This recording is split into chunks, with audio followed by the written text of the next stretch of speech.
दोस्तों जो आज की हमारी कहानी है ना बड़ी कमाल की होने वाली है, इसलिए इस कहानी को अंत तक जरूर सुनिएगा। एक बार एक जंगल का जो राजा होता है, शेर होता है, वो बूढ़ा हो जाता है और वो लोमड़ी से बोलता है कि यार अब मैं बूढ़ा हो गया हूँ और शिकार करने के लिए जंगल में मैं जा नहीं सकता हूँ, तो तू एक काम कर, मेरे शिकार का प्रबंध कर, और यदि तू शिकार का प्रबंध नहीं कर पाई ना तो तेरा नंबर लग सकता है। अब लोमड़ी सोचती है कि यार आज नहीं तो कल मैं मारी जाऊंगी, इसलिए इस बूढ़े शेर के भोजन का तो मुझे प्रबंध करना ही पड़ेगा।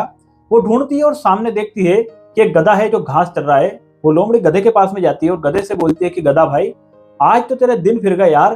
जो शेर है ना, जंगल का जो राजा है, वो बूढ़ा हो गया है और अब वो तुझे राजा बनाना चाहता है। गधा बोलता है कि अरे नहीं, क्या बात करती हो। तब जो लोमड़ी होती है बोलती है कि हाँ बिल्कुल, अब वो तुम्हें राजा बनाना चाहता है तो तुम एक काम करो, फटाफट से मेरे पास साथ में चलो। तो जो गधा होता है वो तैयार हो जाता है और वो लोमड़ी के साथ में चल देता है। अब पेड़ के नीचे शेर बैठा हुआ था, तो जो गधा है वो बिल्कुल शेर के पास में जाकर खड़ा होता है और जो शेर होता है वो गधे पर झपट जाता है, परंतु केवल गधे का जो कान है वही शेर के हाथ में आता है और जो गधा है वो वहां से भाग जाता है। अब जो शेर होता है वो लोमड़ी से बोलता है कि अरे यार मेरा शिकार चला गया, अब मैं क्या करूं।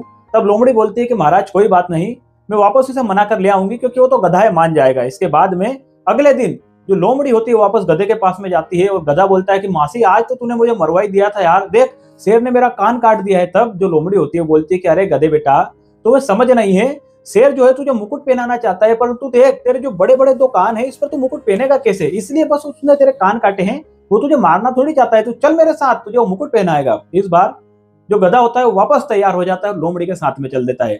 अब जो गधा होता है वो बिल्कुल शेर के पास में जाकर खड़ा ही होता है कि शेर वापस से उस पर झपट्टा मार देता है और इस बार गधे की पूंछ जो है शेर के हाथ में आ जाती है। अब वापस शेर जो होता है लोमड़ी से बोलता है कि अरे यार अब वो नहीं आएगा, मेरा जो शिकार है वो मेरे हाथ से चला गया है। तब लोमड़ी बोलते कोई बात नहीं महाराज, मैं एक बार और ट्राई करती हूँ, हो सकता है वो आ जाए, क्योंकि वो तो गधा है। वापस लोमड़ी गधे के पास में जाती है।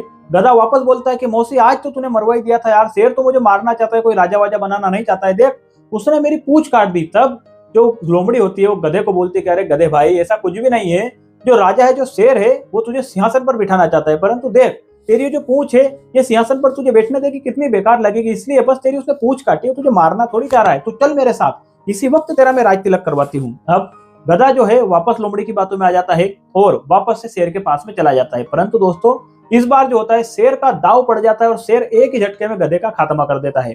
इसके बाद में वो लोमड़ी को बोलता है कि यार बड़ा थक गया हूं मैं, एक काम करता हूं, मैं थोड़ा नहा कर आता हूं, इसके बाद में इस जो स्वादिष्ट है इस भोजन का आनंद लिया जाएगा। अब जो शेर होता है वो नदी में नहाने के लिए चला जाता है। इतने में लोमड़ी क्या करती है, जो गधे का दिमाग होता है, जो मस्तिष्क होता है, उसे चट कर जाती है, उसे खा जाती है। और जब शेर वापस आता है और लोमड़ी से पूछता है कि अरे इस गधे का दिमाग कहाँ है, तब लोमड़ी हंसते हुए कहती है कि महाराज इसमें यदि दिमाग होता तो तीन तीन बार आपके पास में क्यों आता। दोस्तों कहानी बड़ी छोटी सी है, परंतु कहानी को सुनाने का मकसद यही है कि लाइफ में कई लोग आपको तुरंत अमीर बनने के